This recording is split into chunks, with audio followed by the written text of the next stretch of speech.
Good evening friends, miracle mind English में आपका स्वागत है। हम इंजॉय कर रहे हैं हमारा सेशन 10 का डोज लगेगा रोज, और यह 10 का डोज लगेगा रोज का नेक्स्ट सेशन है। एक बार फिर से हम 10 नए वोकैब्स लेंगे और उनका कंप्लीट एनालिसिस करेंगे और उन्हें याद भी करेंगे। सो बढ़ते हैं हमारे सेशन की तरफ और लेते हैं आज का पहला वोकैब। और हमारा आज का पहला वोकैब है पिल्फर, PILFER। पिल्फर जो शब्द है वो एक वर्ब होता है and its meaning is steel, चोरी करना, एंड टिपिकली स्मॉल थिंग्स। यह जो है वो मुख्यतः छोटी छोटी चीज़ों की चोरी के लिए यूज किया जाता है। मीन्स इसका मतलब ये हो गया कि कभी बड़ी चोरी के लिए आप पिल्फर का यूज नहीं करते हैं। पिल्फर का मतलब होता है छोटी छोटी चीज़ों की चोरी करना, छोटी मोटी चोरी करना। सो हम इसे सेंटेंस में समझते हैं। People pilfer electricity to avoid bill. जो लोग हैं वो पिल्फर में चोरी करते हैं इलेक्ट्रिसिटी की, टू अवॉइड बिल, बिल को अवॉइड करने के लिए। मीन्स बिल उन्हें ज़्यादा न देना पड़े, उसको अवॉइड करने के लिए बिजली की चोरी करते हैं। आगे बढ़ेंगे, लेंगे हमारा अगला वोकैब, और हमारा अगला वोकैब है कॉन्फ्लैग्रेशन, CONFLAGRATION।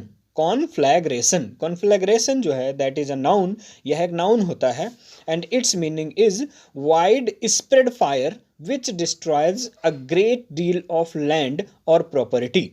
मीन्स बहुत दूर तक फैली हुई आग जो खत्म कर देती है एक बड़ी प्रॉपर्टी को। मीन्स हिंदी में कहते हैं अग्निकांड। मीन्स ऐसा कोई आग लगने की ऐसी कोई घटना जिसमें बहुत बड़ा लॉस हो जाए, उसके लिए यूज किया जाता है कॉन्फ्लैग्रेशन। सो अग्निकांड जिसको बोलते हैं। तो इसके सिनोनिम हो जाएंगे ब्लेज, या दूसरा सिनोनिम होगा फायर स्टॉर्म, या आप कहेंगे फ्लेम्स, FLAMES। फ्लेम्स होगा, ब्लेज होगा, या फायर स्टॉर्म जो है उसका सिनोनिम हो जाएगा। सो इसे सेंटेंस में समझते हैं। All his property destroyed in conflagration. So all his property, उसकी सारी प्रॉपर्टी बर्बाद हो गई, खत्म हो गई, इन कॉन्फ्लैग्रेशन, अग्निकांड में। सो अग्निकांड में उसकी सारी प्रॉपर्टी नष्ट हो गई। सो बढ़ेंगे आगे, लेंगे हमारा अगला वोकैब, और हमारा अगला वोकैब है punitive, PUNITIVE। Punitive is an adjective. जो प्यूनिटिव है वो एक एडजेक्टिव होता है and its meaning is inflicting और इंटेंटेड एज पनिशमेंट। इन्फ्लिक्टिंग और इंटेंटेड एज पनिशमेंट मीन्स किसी पर दंडात्मक कार्रवाई करने के लिए बोला जाता है प्यूनिटिव। सो इसका हिंदी होता है दंडात्मक। मतलब किसी ने क्राइम किया है तो उसके अगेंस्ट जब एक्शन लेने की बात होती है तो वहाँ पर यूज किया जाता है प्यूनिटिव। का मतलब होता है सख्त, या प्यूनिटी का मतलब होता है कठोर, और दंडात्मक इसको बोला जाता है हिंदी में। तो इसके दूसरे जो सिनोनिम हो जाएंगे वो हो जाएंगे करेक्टिव, या आप कहेंगे कैस्टिगेटरी। कैस्टिगेट से बनता है, जैसे हमने पढ़ा है कैस्टिगेट, CASTIGATE। कैस्टिगेट मीन्स होता है डांटना, फटकारना, लताड़ लगाना किसी की, तो उसी से बन जाएगा कैस्टिगेटरी, कैस्टिगेटरी। सो इसे सेंटेंस में समझते हैं। Punitive actions should be taken against those who break traffic laws. Means जो प्यूनिटिव एक्शंस हैं, दंडात्मक एक्शंस हैं, वो लिए जाने चाहिए उन लोगों के खिलाफ जो लोग ट्रैफिक रूल्स तोड़ते हैं। जो ट्रैफिक रूल तोड़ते हैं उनके खिलाफ दंडात्मक कार्रवाई होनी चाहिए। आगे बढ़ेंगे, लेंगे हमारा अगला वोकैब, और हमारा अगला वोकैब है compliant, COMPLIANT। Compliant, compliant is an adjective, यह एक एडजेक्टिव होता है and its meaning is obey rules. One who follows rules completely, one who obeys rules, जो रूल को मानता है उसके लिए यूज किया जाता है कंप्लायंट। हिंदी में बोलते हैं विनम्र, या आप कहेंगे आज्ञाकारी। जो इसके दूसरे सिनोनिम हो जाएंगे वो हो जाएंगे डोकाइल, या आप कहेंगे फ्लेक्सिबल, मीन्स लचीला, तरल, जो मतलब अपनी बात पे अड़ा ना रहे, जो समय आने पर झुक भी जाए, उसके लिए यूज किया जाता है कंप्लायंट। इसका दूसरा सिनोनिम हो जाएगा ओबीडियंट, या आप कह देंगे ड्यूटीफुल। सो इसके सिनोनिम होंगे डोकाइल, फ्लेक्सिबल, ओबीडियंट एंड ड्यूटीफुल। सो हम इसे सेंटेंस में समझते हैं। He is admired for his compliant nature. उसकी तारीफ की जाती है उसके विनम्र और आज्ञाकारी नेचर के लिए। तो उसके विनम्र नेचर के लिए उसकी तारीफ की जाती है।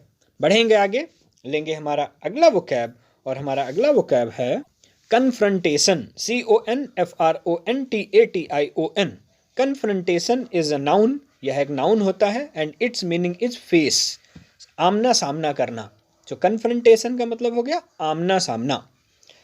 सो कन्फ्रंटेशन मीन्स आमना सामना। सो इसके दूसरे सिनोनिम हो जाएंगे इनकाउंटर, या आप कहेंगे कॉन्फ्लिक्ट, या आप कह सकते हैं कॉन्टेस्ट। सो आप कहेंगे कॉन्टेस्ट, कॉन्फ्लिक्ट और इनकाउंटर इसके सिनोनिम होंगे। अच्छा, ये जो वर्ड है कन्फ्रंटेशन, उसका जो वर्ब होगा वो हो जाएगा कन्फ्रंट, CONFRONT। कन्फ्रंट का मतलब हो जाएगा सामना करना, किसी का मुकाबला करना, किसी को सामने से फेस करने के लिए यूज किया जाता है कन्फ्रंट। सो जो वर्ड कन्फ्रंटेशन है उसका हम सेंटेंस देखते हैं। These robbers were killed in confrontation with police. So ये जो रॉबर्स हैं उन्हें मार दिया गया है जब आमना सामना हुआ इनका पुलिस के साथ।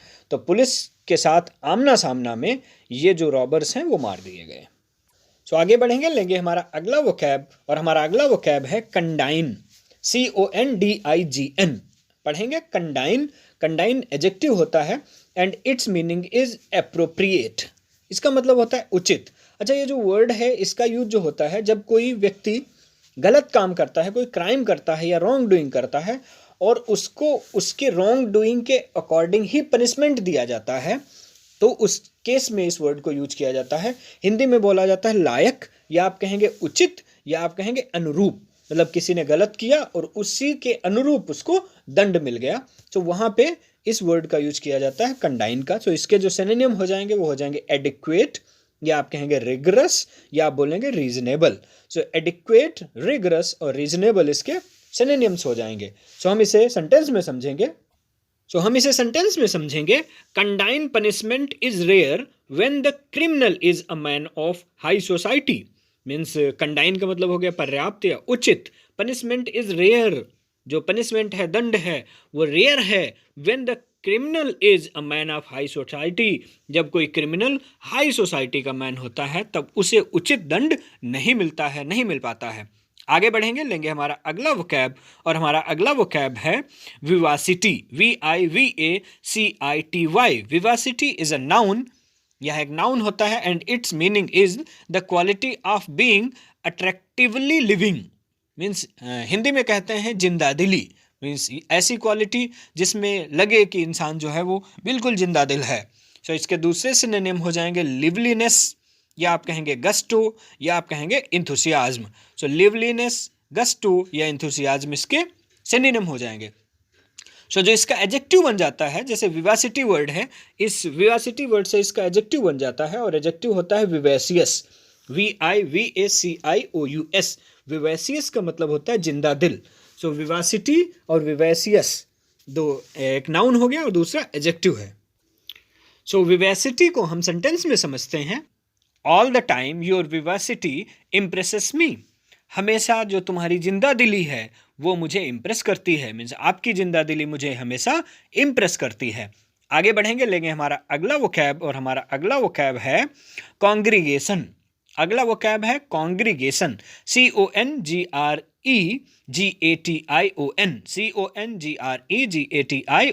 कॉन्ग्रीगेशन।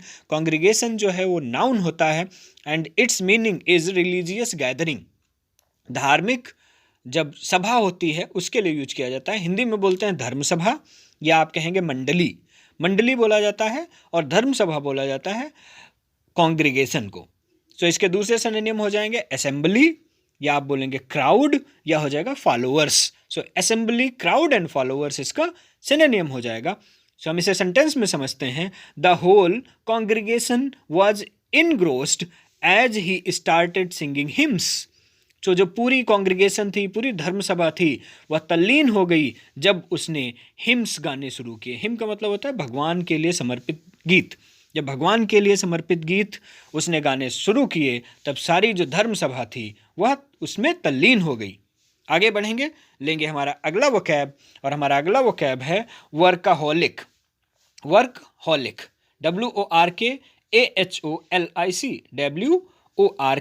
WORKHOLIC, workaholic. वर्कहोलिक का मतलब होता है a person who works hard all the time. ऐसा व्यक्ति जो हमेशा काम में बिजी रहता है उसे बोला जाता है वर्कहोलिक। हिंदी में कहते हैं कामकाजी, जो बहुत काम करता हो उसके लिए यूज करते हैं वर्कहोलिक। सो इसका सिनोनिम हो जाएगा लेबोरियस, ऐसा व्यक्ति जो बहुत लेबर करता हो उसके लिए यूज करेंगे वर्कहॉलिक। सो हम इसे सेंटेंस में समझते हैं, he is a workaholic kind and honest man. He is a workaholic, वह एक कामकाजी, काइंड मीन्स दयालु और ऑनेस्ट मीन्स ईमानदार व्यक्ति है। वह एक कामकाजी, दयालु और ईमानदार आदमी है, व्यक्ति है। आगे बढ़ेंगे, लेंगे हमारा अगला वोकैब, और हमारा अगला वोकैब है चेरी, CHARY, चेरी। चेरी पढ़ेंगे इसको, cherry, CHARY। Cherry is an adjective, यह एक एडजेक्टिव होता है, and its meaning is watchful. Watchful का मतलब होता है सावधान, या आप कहेंगे संयमी। ऐसा व्यक्ति जो काम करने से पहले बहुत ही चौकस रहता हो, सावधान रहता हो, उसके लिए यूज किया जाता है वर्ड चेरी। सो इसका दूसरा सिनोनिम हो जाएगा कॉशियस। कॉशियस इसका सिनोनिम हो जाएगा CAUTIOUS। कॉशियस का मतलब भी होता है सावधान, या आप बोलेंगे वेरी, WARY। वेरी का मतलब भी हो गया चेरी। सो चेरी के जो सिनोनिम हो जाएंगे वो हो जाएंगे कॉशियस, वॉचफुल एंड वेरी। सो हम इसे सेंटेंस में समझते हैं, you should be always cherry of the strangers.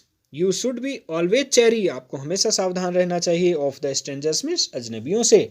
सो अजनबियों से तुम्हें हमेशा सावधान रहना चाहिए। Thanks for watching this video, keep learning, keep enjoying, और बने रहें हमारे साथ मिरेकल माइंड इंग्लिश में। Thank you.